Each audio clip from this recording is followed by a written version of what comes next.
Okay, welcome back. In this video about the Mini Apprentice, I'm going to go through the user manual and tell you what I see. And pretty straightforward. I think it's a little better written than previous ones I've seen.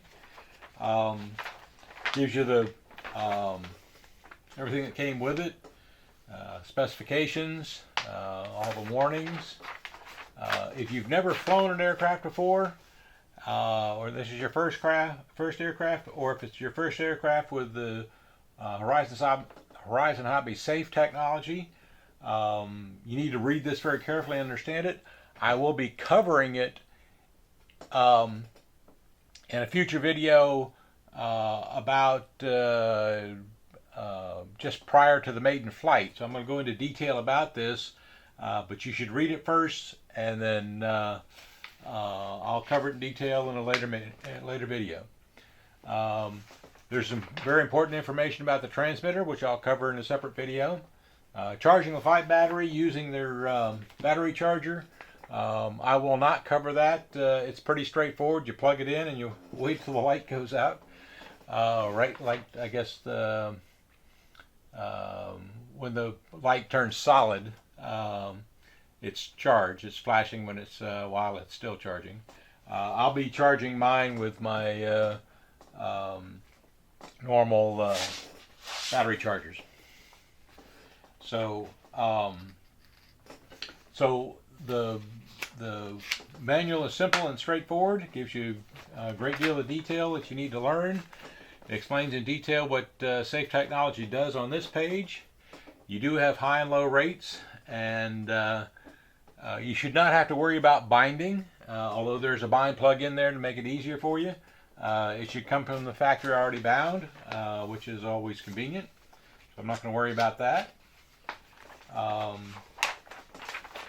So I'll go into the assembly in the next video, showing how all the steps in the assembly, how to put a wing on, and their cross pattern for how many rubber bands is important. I always use 6, and I always use the pattern they have, which is important.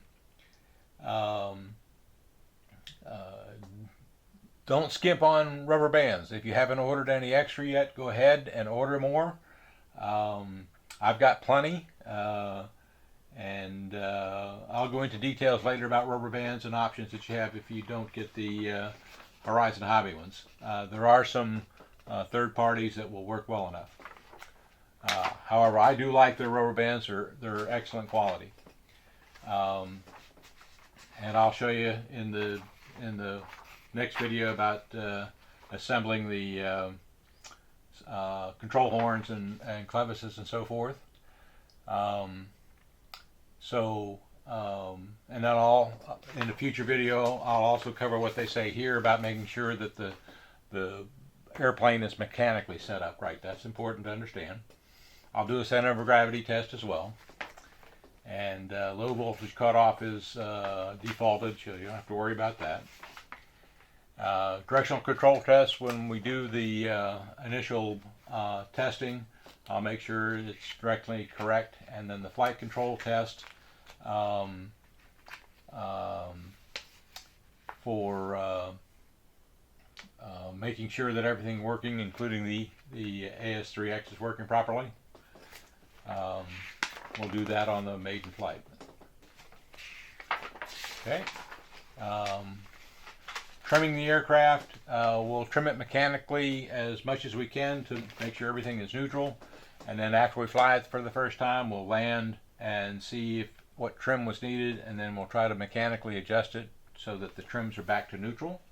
And I'll explain that when we get to the radio. Always do a range test. This is a full range radio, so it's important to make sure that everything is working okay on a range test. And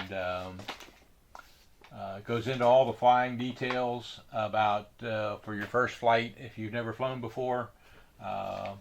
If you can find an instructor like myself, it would be better, but this airplane is easy to fly, and as they recommend, it's even for a beginner um, owner of RC Aircraft. So, so it's a pretty good manual. Read it carefully. It'll make a lot of sense after you read it a second time too. And so thank you for watching, and stay tuned to the next video.